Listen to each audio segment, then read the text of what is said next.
पहिल्यांदा आपण काय बघू, पुस्तक बघू आणि पुस्तक बघत असताना त्या पुस्तकाचा पहिल्यांदा आपण कालखंड बघू, म्हणजेच मराठी भाषेच्या पुस्तकाचा कालखंड. आता कालखंड बघत असताना याचा कालखंड आहे मराठी भाषेचा 1805 ते 1965. बघा, मराठी भाषेच्या पुस्तकाचा जो कालखंड आहे हा कालखंड आहे 1805 ते 1965. म्हणजेच मराठी भाषेचे एकूण 5 पुस्तकं. किती पुस्तकं? 5. तर आपल्याला 5 पुस्तकं बघायची आहे आणि हे 5 पुस्तकच म्हणजेच मराठी भाषेच्या पुस्तकाचा कालखंड आहे. आता इथं पहिलं पुस्तक 1805 हे सर्वांना माहीत आहे न, शेवटचं पुस्तक कोणतं हे सर्वांना माहीत नाही. बघा, पहिलं पुस्तक माहीत आहे पण शेवटचं पुस्तक कोणतं हे नाही माहीत. तसे तुम्हाला मी 5 पुस्तकं सांगणार आहोत. आता सहसा बघा, पुस्तकामध्ये हे 5 पुस्तकं नाही देऊन आहे, एक देऊन आहे. बघा कोणतं? पहिला भाग. तर आपण मराठी भाषेतील पहिलं पुस्तक बघू. बघा विद्यार्थी मित्रांनो, तर आता पहिलं पुस्तक आहे मराठी भाषेतील, तो कोणता आहे? The grammar of Maratha language. बघा, मराठी भाषेचं पहिलं पुस्तक आहे कोणतं?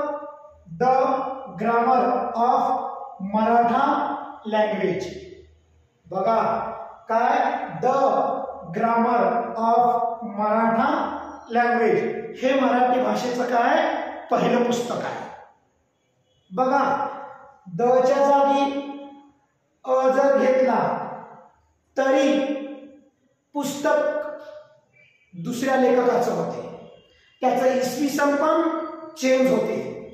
द च्या जागी अ घेतलं, वाक्य जशा तसं लिहिलं तरी पुस्तक चेंज. नंतर बघा, द च्या जागी इथं मराठा आहे, इथं जर आपण मराठी घेतली तरी पुस्तक चेंज होते. बघा काय सांगितलं?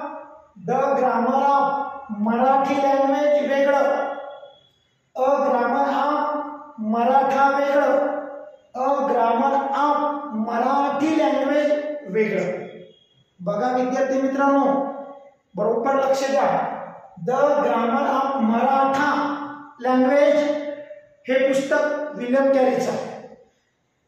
द च्या जागी अ घेतलं, वाक्य असंच ठेवलं, हे वेगळं लेखक आहे. द ग्रामर ऑफ मराठा, मराठाच्या जागी मराठी केलं, वेगळा लेखक येतो. A grammar of Marathi language वेगळा लेखक, मराठा लँग्वेज वेगळा लेखक. हे 4 पुस्तकं एकच. बघा, हे 4 पुस्तकं वेगवेगळ्या लेखकाचे आहे, पण हे दुसरे पुस्तक नव्हे. बघा, दुसरं, तिसरं, चौथं असे वेगवेगळे पुस्तकं. तर डिटेलमध्ये आपल्याला पुस्तक माहिती पाहिजे मराठी शिकत असताना. बघा लक्ष द्या, मग पहिलं पुस्तक आहे the grammar of Maratha language. बघा, हे जे पुस्तक आहे हे कोणाचं आहे, याचे लेखक कोण, आपण डिटेलमध्ये घेऊ. बघा, the grammar of Maratha language कधी आहे पुस्तक? आहे इसवी सन 1805. कितीचं आहे? 1805 मध्ये. बघा कोणतं? The grammar of Maratha language 1805. लेखक कोण आहे? William carry. बघा कोण आहे लेखक? डॉक्टर. बघा विल्यम, कोणाचं पुस्तक? विल्यम कॅरीचं आहे. बघा काय सांगतो विद्यार्थी मित्रांनो, मराठी भाषा, मराठी भाषेचा कालखंड 1805 ते 1965. पहिलं पुस्तक आहे the grammar of Maratha language. कधी आहे? 1805. इथूनच पुस्तकाच्या कालखंडाला सुरुवात होती. तर कधीपर्यंत? 1965 पर्यंत. तर पहिलं पुस्तक आहे the grammar of Maratha language 1805. याचे लेखक आहे विल्यम कॅरी. लेखक कोण आहे? William carry. बघा आता विल्यम कॅरी याच्याबद्दल आपण माहिती डिटेल घेऊ. विल्यम कॅरी भारतात कशासाठी आला होता, कुठे आला होता, हा कोणत्या देशाचा आहे? बघा, का नुसतं ग्रामरच लिहायसाठी आला होता का?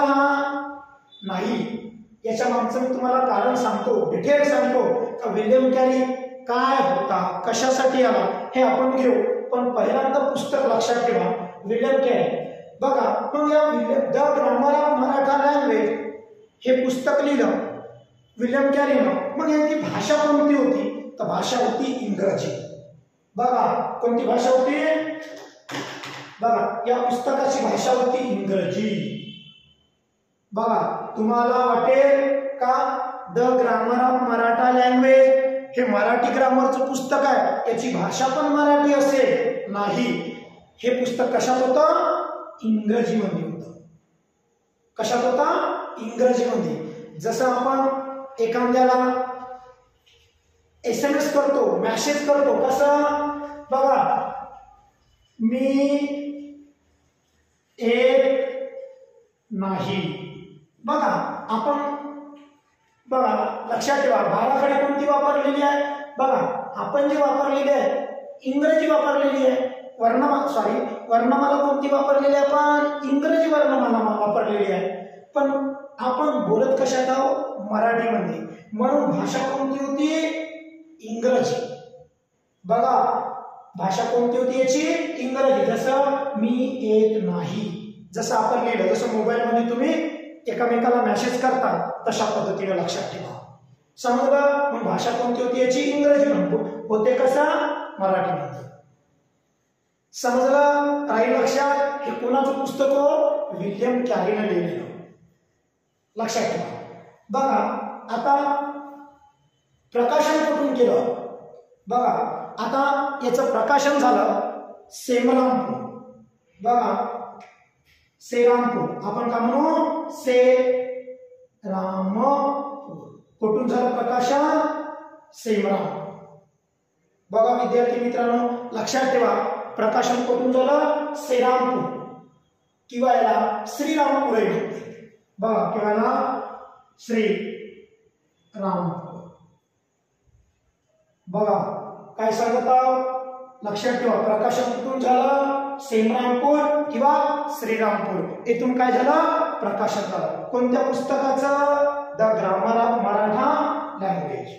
समजलं? श्रीरामपूर म्हणता याला किंवा सेमरामपूर. आताच बघा सेरामपूर. कोणतं? सेरामपूर. बघा आताच कोणतं? सेरामपूर किंवा याला तेव्हाचं श्रीरामपूर. येथून हे पुस्तक प्रकाशित झालं. कोणतं? विल्यम कॅरीनं लिहिलेलं 1805. बघा नंतर प्रकाशन झालं. लेखक काय सांगितलं तुम्हाला? आता ठिकाण. बघा लक्षात ठेवा, आता ठिकाण कोणतं? कलकत्ता आहे. कुठून? कोलकाता. बघा कुठून? कलकत्ता म्हणा किंवा कोलकाता म्हणा. बघा लक्षात ठेवा, कुठून झालं होतं प्रकाशन? कोलकाता येतो. बघा कलकत्ता म्हणलं तरी चालते. मग लक्षात ठेवा ठिकाण कोणतं आहे? कलकत्ता आहे. बघा ठिकाण हे इथपर्यंत लक्षात ठेवा. आता बघा प्रकाशने सांगितलं, ठिकाणे सांगितलं. बघा कलकत्ता येथून एका मिशनरी पंडिताने, बघा एक मिशनरी पंडित होता. कोण? William carry. बघा आता विल्यम कॅरी बद्दल आपण डिटेल मध्ये घेऊ, पण लक्षात ठेवा ठिकाण कोणतं म्हणलं तुम्हाला? कलकत्ता. लक्षात ठेवा. बघा आता हे पुस्तक जे काढलं याला सहकार्य कोण केलं? मदत. बघा त्याला सहकार्य कोण केलं? कोण मदत केले? तर लक्षात ठेवा त्याचं नाव जे आहे वैजनाथ शर्मा. बघा वैद्यनाथ शर्मा. वैद्यनाथ शर्मा यांनी काय केलं? या पुस्तकासाठी आर्थिक मदत केली.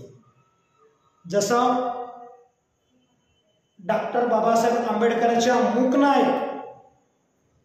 बघा पाक्षिकासाठी कोणी मदत केली असे जसे प्रश्न विचारतात तशाच पद्धतीनं बघा the grammar of Maratha language या पुस्तकाला कोण सहकार्य केलं? तर वैजनाथ शर्मा यांनी काय केलं? सहकार्य केलं. समजलं इथपर्यंत विद्यार्थी मित्रांनो?